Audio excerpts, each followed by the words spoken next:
நான் கடந்த 2009 ஆண்டு இந்த கன்னியாகுமரி மாவட்டத்திற்கு நானும் என் மனைவியும் மரித்து போகலாம் என்று கடந்து வந்தோம். இந்த ஊருக்கும் எங்களுக்கும் எந்த சம்பந்தமும் கிடையாது. சென்னை பட்டணத்தில் நான் வாழ்ந்து கொண்டிருந்த என் நிலையை தேவன் அறிந்து ஒரு நாள் வாழ்க்கை முடிந்து போன ஒரு நிலையில் இந்த கன்னியாகுமரி மாவட்டத்திற்கு நான் கடந்து வர தேவன் சித்தமுள்ளவராயிருந்தார். ஹல்லேலூயா.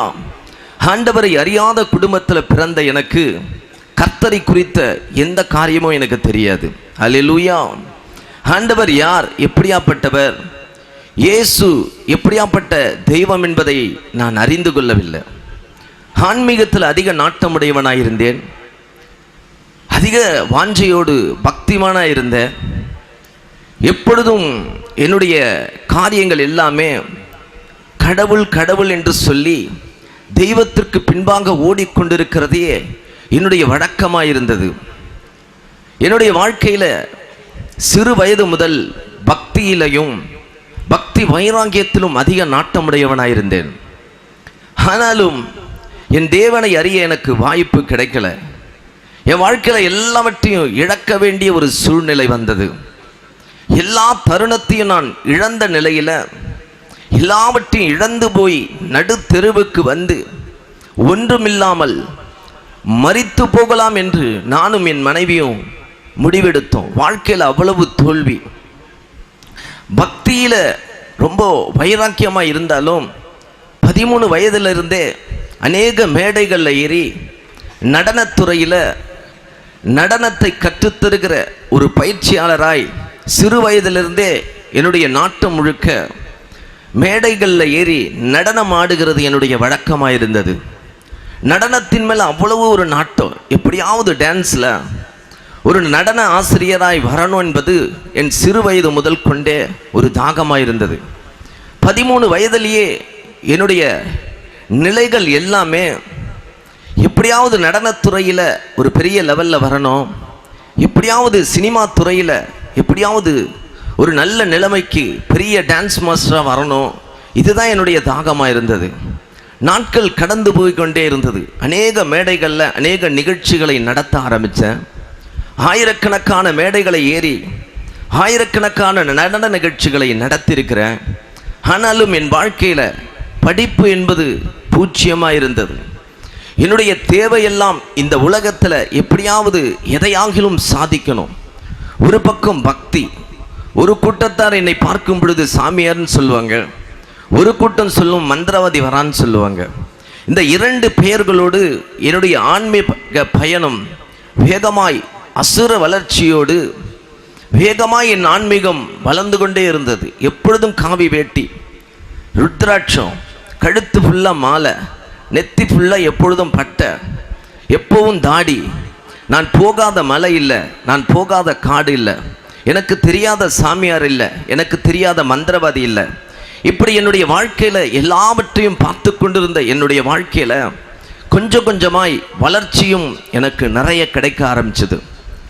பணங்களும் எனக்கு அதிகமாய் பெருக ஆரம்பிச்சது. பேரும் புகழும் ஒரு பக்கம் பெருக ஆரம்பிச்சது. ஆனாலும் என் வாழ்க்கையில் எதிரிகள் பெருகிக்கொண்டே இருந்தாங்க. ஒரு பக்கம் ஜோசியம் படித்தேன், வாஸ்து படித்தேன், நியூமராலஜி படித்தேன். இப்படி எதெல்லாம் படிக்கணுமோ இதெல்லாம் நான் கற்று தேர்ந்தவனாய் திங்கள் முதல் ஞாயிறு வரையிலும் என்னுடைய வழக்கமான நிலைகள் எல்லாமே ஒரு டைம் டேபிள் படி எந்தெந்த நாட்களில் என்னென்ன கலரில் ஆடைகளை அணியணும், எப்படியெல்லாம் என்னுடைய வாழ்க்கையை நான் நடத்தணும், எப்படியெல்லாம் சில காரியத்தை நான் அறிந்து கொள்ளணும்னு என் வாழ்க்கையை நான் தீர்மானம் பண்ணி கொண்டிருந்தது ஒரு என்னுடைய வழக்கமாய் இருந்தது. என்னுடைய ஆன்மீகத்தின் பயணம் ரொம்ப வெகு தூரமாய் வெகு வேகமாய் கடந்து போனது. அநேகரோடு நல்ல பழக்க வழக்கங்கள், அநேக காரியத்தில் பயங்கரமான சம்பவங்கள், இதையெல்லாம் சந்தித்த என்னுடைய வாழ்க்கையில் தொழில் என்கிற பெயரில் ஒரு ரெடிமேட் ஷாப் வச்சேன். அந்த தொழிலை நல்லா வேகமாக நல்லா வளர்ச்சியோடு நடத்தி கொண்டிருந்தேன். அந்த ரெடிமேட் ஷாப்பில் வந்த வருமானம் பத்தாமல் சரி வட்டி தொழில் பண்ணுவோம், வேக ஸ்பீட் இன்ட்ரெஸ்ட்டுக்குள்ள கொடுத்தா சீக்கிரம் வளரலான்னு நிறைய வட்டிக்கு பணங்களை வெளியில் குறைவான வட்டிக்கு வாங்கி மேலே கொஞ்சம் வட்டியை வச்சு நிறைய பேருக்கு நான் கொடுக்க ஆரம்பித்தேன்.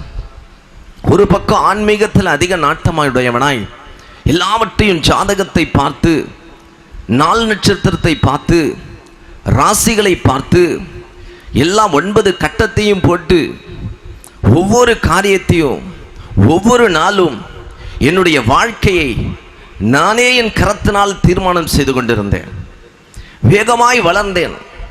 33 ஆண்டில் பணக்காரன் சொல்கிற ஒரு வரிசையில் கோடீஸ்வரன் லிஸ்டில் வேகமாக வளர்ந்துட்டேன்.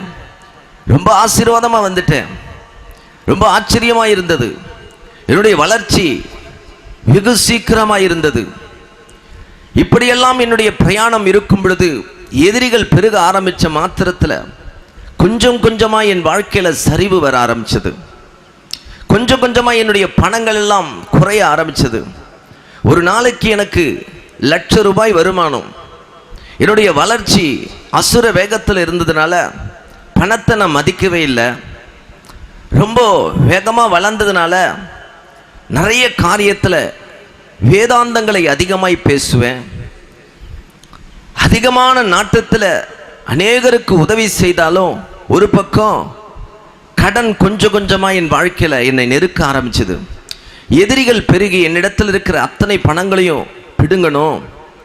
எனக்கு எதிராய் செயல்பட்ட ஜனங்கள் ஒரு கூட்டம் கூடி எனக்கு தேவையில்லாத வதந்திகளை பரப்பி நான் தமிழ்நாட்டில் இருந்து வெளிநாட்டுக்கு ஓடி போக போறேன்னு சொல்லி என்னுடைய பெயரில் தேவையில்லாத வதந்திகளை பரப்பி எல்லாரும் கூட்டம் கூடி என்னை எப்படியாவது சிறைப்பிடிக்கணும்னு சொல்லி 2009 மே மாதம் 13ஆம் தேதி எல்லாரும் என் வீட்டை சுற்றி எல்லாரும் வந்து என் வீட்டை சுற்றி நின்றுட்டாங்க. என்ன செய்யன்னு தெரியல. ஒரு காரில் ஏற்றிக்கிட்டு போய் ஒரு இடத்துல கொண்டு போய் என்னிடத்தில் இருக்கிற பணத்தை எல்லாம் எழுதி வாங்கணும், என்கிட்ட இருக்கிற இடங்களை எழுதி வாங்கணும், என்கிட்ட இருக்கிற நகைகளை வாங்கணும்.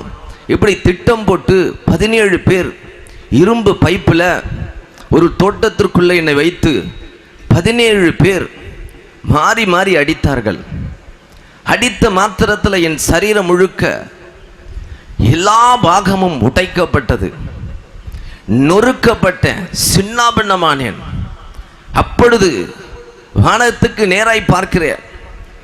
நான் வணங்கின தெய்வங்கள், நான் தொழுது கொண்ட தெய்வங்கள், நான் பார்த்த ராசி, நான் பார்த்த நட்சத்திரம், நான் பார்த்த நேரம் எதுவுமே என்னை காப்பாற்றலையே. எல்லாம் போச்சு. நடுத்தெருவுக்கு வந்துட்டேனே. சாக கிடக்க இருக்கிற என்ன சென்னை ராமச்சந்திர ஹாஸ்பிட்டலில் என்னை சேர்த்து வைத்திருக்கிறாங்க. என்னுடைய நிலைமை ரொம்ப மோசமாக இருக்கு. ஆப்போசிட் பெட்டில் வேலட் என்கிற ஒரு சகோதரி என் மனைவியினிடத்தில் சுவிசேஷம் அறிவித்தார்கள். இயேசு என்கிற ஒரு தெய்வம் இருக்கிறாரு, அவரை நீங்கள் வணங்குங்க, இயேசுவினிடத்தில் ஜெபம் பண்ணுமா, உன் கணவருக்கு அற்புதம் நடக்கும், உன் வாழ்க்கையில் இருக்கிற பிரச்சனையெல்லாம் முடியும்னு சொல்லி என் மனைவியினிடத்தில் அன்னைக்கு அறிவித்த ஒரு சுவிசேஷம்.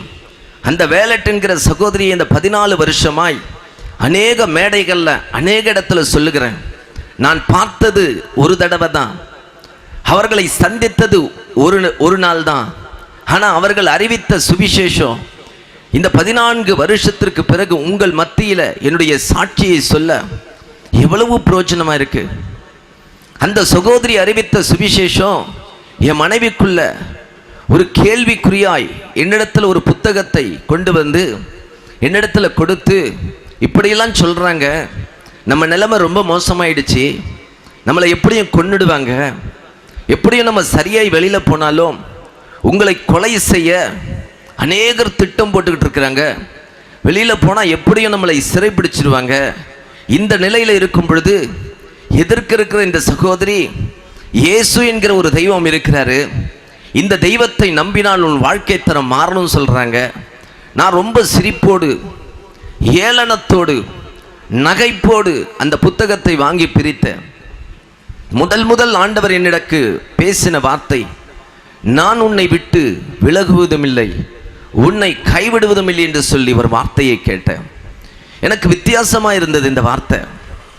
எத்தனையோ காரியங்களை படித்திருக்கிறோம், எத்தனையோ புத்தகங்களை படித்திருக்கிறோம், எத்தனையோ வேதாந்தங்களை படித்திருக்கிறோம், ராமாயணம் படித்த, மகாபாரதம் படித்தேன்.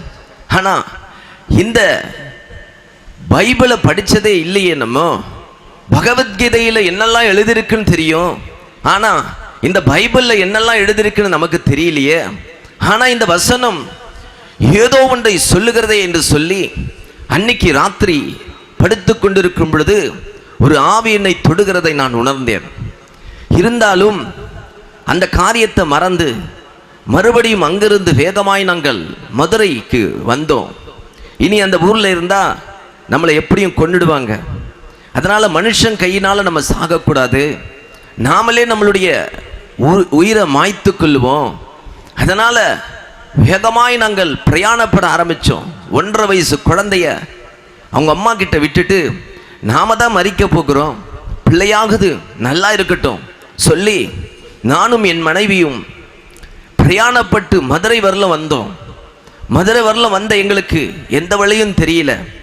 திரும்ப கடந்து போனோம். திரும்ப வரும் பொழுது ஒரு நபர் மூலமாய் நாகர்கோயிலுக்கு வாங்க, உங்களோடு பேசணும்னு சொல்லி ஒரு நண்பர் மூலமாய் ஒரு தகவல் வந்தது நிமித்தம் நாகர்கோயில் பட்டணத்துக்கு நானும் என் மனைவியும் வந்தோம். 2009 ஜூன் மாதம் நாகர்கோயில் பட்டணத்துக்குள்ள நாங்கள் நுழையும் பொழுது, நாகர்கோயில் என்கிற ஊர் பேரு கூட எனக்கு தெரியாது.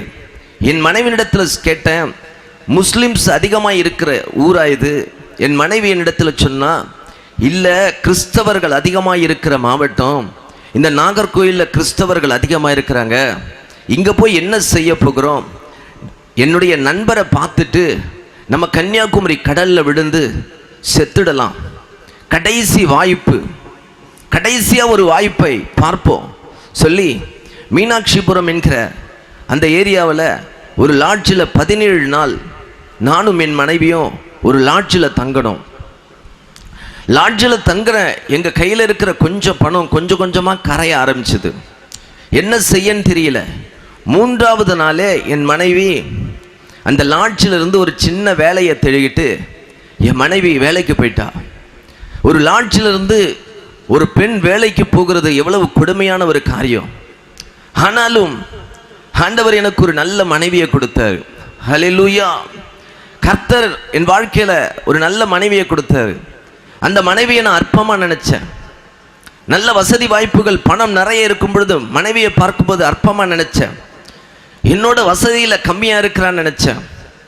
என்னோட எல்லா காரியத்திலையும் அவள் கம்மியாக இருக்கிறான்னு நினச்சி அவளை ரொம்ப மட்டமாக நினச்சேன். ஆனால் யாரை அற்பமாக நினைத்தனோ அந்த மனைவி தான் கடைசியில் என் கூட வந்தான். மற்ற என் குடும்பத்தில் இருக்கிற அத்தனை நபர்களும் என்னை விட்டு போயிட்டாங்க. எல்லாருக்கும் பயம். ஏனென்றால் என்னை கொல்ல நினைக்கிறது பெரிய ரவுடி, படைபலம் மிக்கவர்கள். அவர்கள் என்னை தேடி கொலை செய்ய தேடும் பொழுது இவர்கள் எல்லாரும் தனித்தனியாக போயிட்டாங்க. எல்லாருக்கும் குடும்பம் இருக்கு.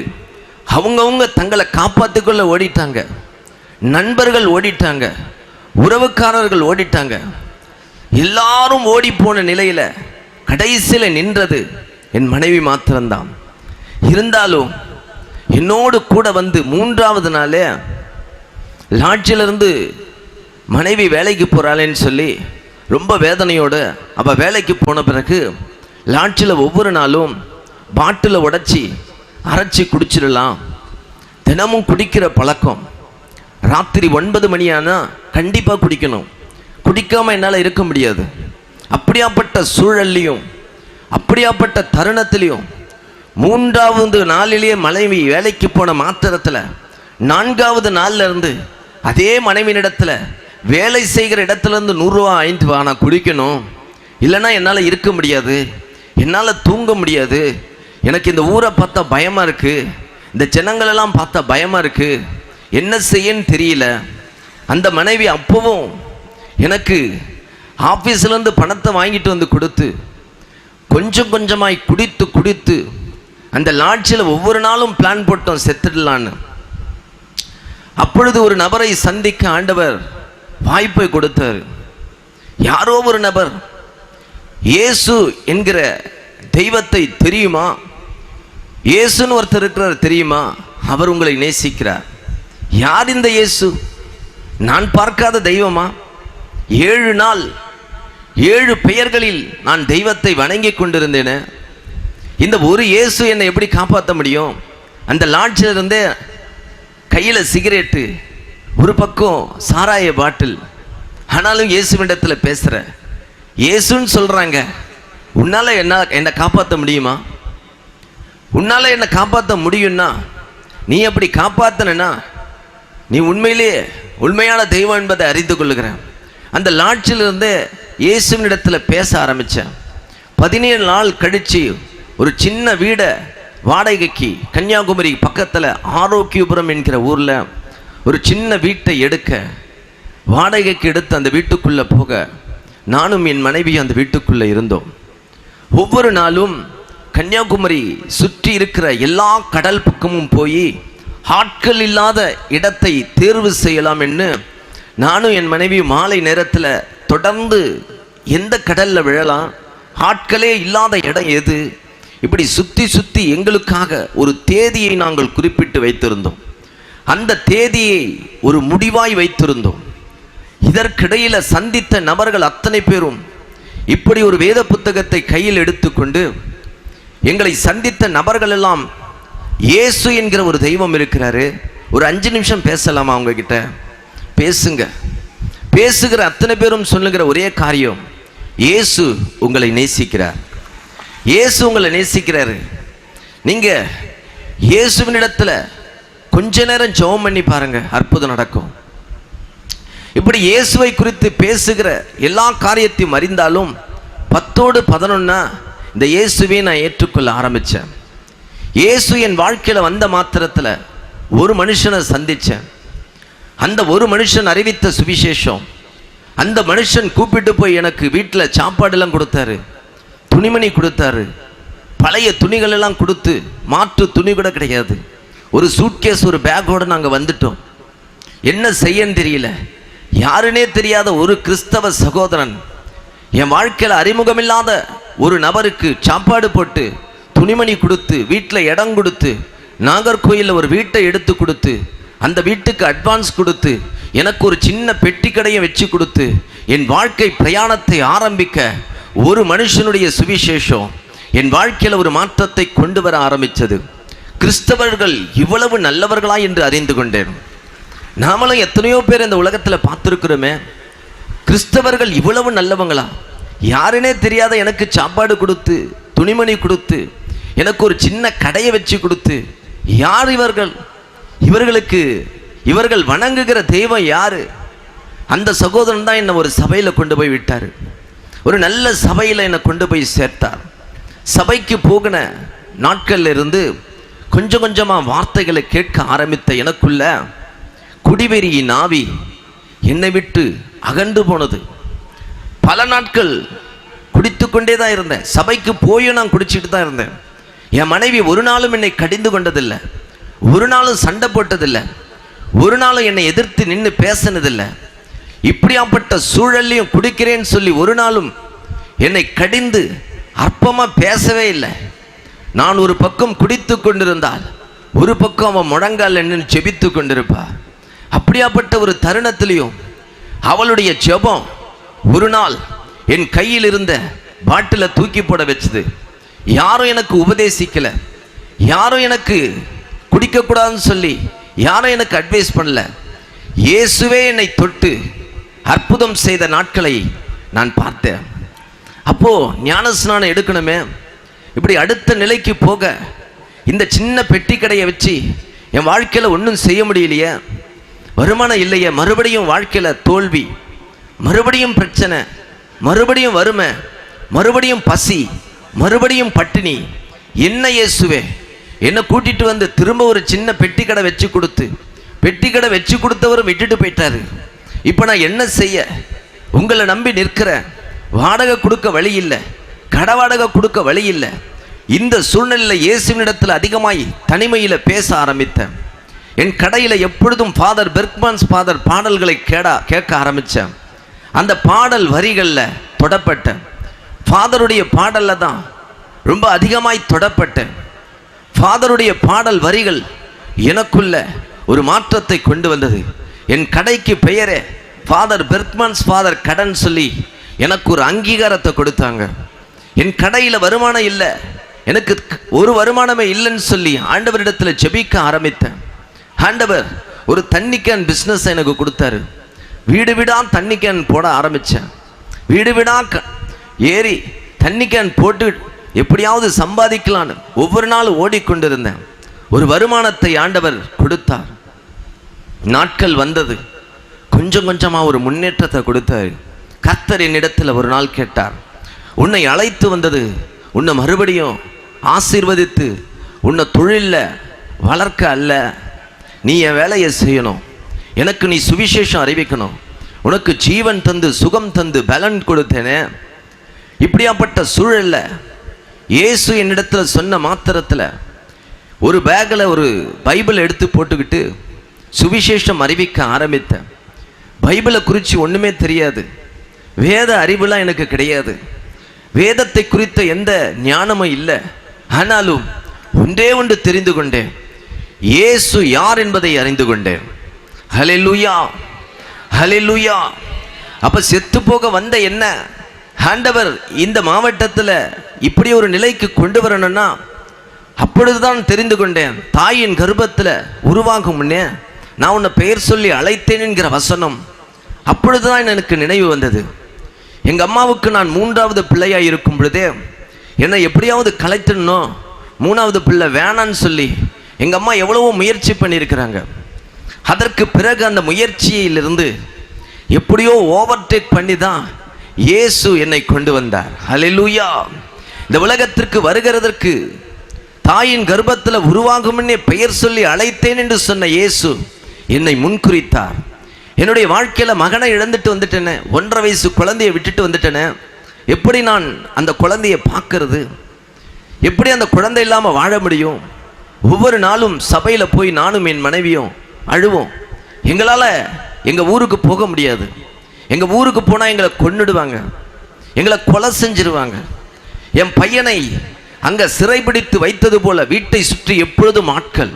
நான் என்னைக்காவது வருவேன், அந்த குழந்தையை பார்க்க வருவேன், அன்னைக்கு என்னை கொலை செய்யணும்னு சொல்லி ஒரு கூட்டம் தேடிக்கொண்டிருக்கிறது.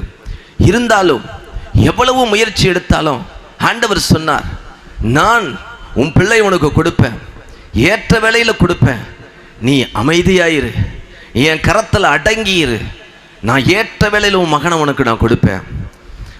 ஏற்ற வேளை வந்தது. ஒரு நாள் ஆண்டவர் சொன்னார், அடுத்த வருஷம் ஜூன் மாதம் உன் பையன் உனக்கு கிடைப்பான், உன் பையன் நான் கொண்டு வந்து சேர்ப்பேன், நீ ஸ்கூலில் சேர்ப்பேன். இந்த வார்த்தையை கேட்ட மாத்திரத்தில் எனக்கு ரொம்ப சந்தோஷம். வேகமாக என் மனைவியிடத்தில் வந்து சொன்னேன், அடுத்த வருஷம் நம்ம பையன் வந்துடுவான், ஜூன் மாதம் ஸ்கூலில் சேர்ப்போம் இப்படின்னு ஆண்டவர் சொல்லுகிறார். அப்போ என் மனைவி என்னை பார்த்து கிண்டலாய் நகைத்தாள், சிரிச்சா. இன்னும் உங்களுக்கு ஜோசியம் பார்க்குற புத்தி போகலையா? இன்னும் உங்களுக்கு இப்படியாப்பட்ட சூழல்களை யோசித்து யோசித்து இந்த நிலைமைக்கு வந்துட்டோம். இன்னும் உங்களுக்கு ஏதோ ஒரு காரியத்தை கணித்து சொல்கிறீங்களா? இல்லை, ஆண்டவரின் இடத்துல பேசுனது உண்மை. டைரி எடுத்து எழுது, தேதியை எழுது, என் ஆண்டவர் சொன்னால் செய்வார். சொன்னபடியே என் மகனை என்னிடத்தில் சேர்த்தார். சொன்னபடியே பள்ளியில் சேர்த்தோம். பள்ளியில் சேர்த்தா என் மனைவி சொன்னான், அப்படி என் பையன் எனக்கு கிடைச்சான்னா நான் என் நகைகளை அத்தனையும் கலத்திடுவேன், நான் கர்த்தருக்காக வாழுவேன்.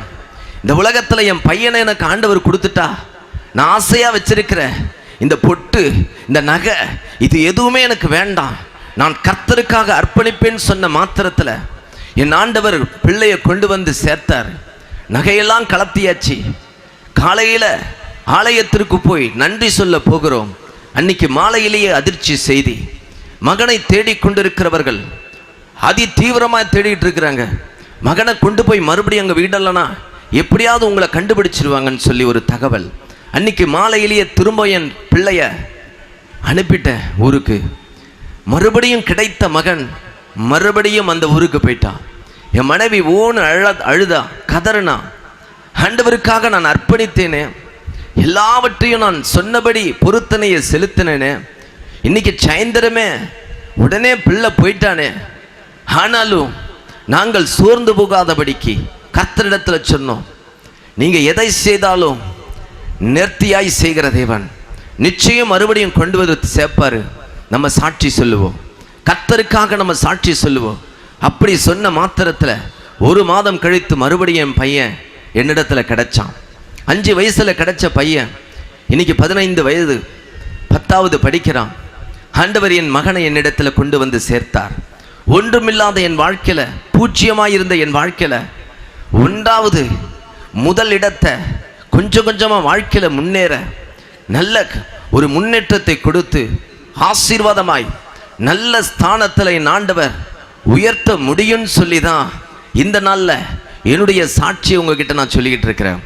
ஒன்றுமில்லாமல் வந்த என் வாழ்க்கையில, 1 ரூபாய் கூட இல்லாத என் வாழ்க்கையில இன்னைக்கு ஆண்டவர் இத்தனை கனத்தையும் இத்தனை மகிமையும் இத்தனை மேன்மையும் கொடுத்தாரே. அவருக்கு சுவிசேஷம் அறிவிக்காமல் யாருக்கு சுவிசேஷம் அறிவிக்கிறது? யாருடைய நாமத்தை மகிமைப்படுத்துகிறது? என் ஆண்டவர் செய்த அற்புதத்தை சொல்லணும்னா இன்னைக்கு ராத்திரி பத்தாது. அத்தனை அற்புதத்தை என் வாழ்க்கையில் செய்திருக்கிறார். அத்தனை நன்மைகளை சுதந்திரித்து கொண்டு இருக்கிறேன். இந்த ராத்திரியில உங்களுக்கும் அப்படிதான் ஆண்டவர் செய்ய போகிறார்.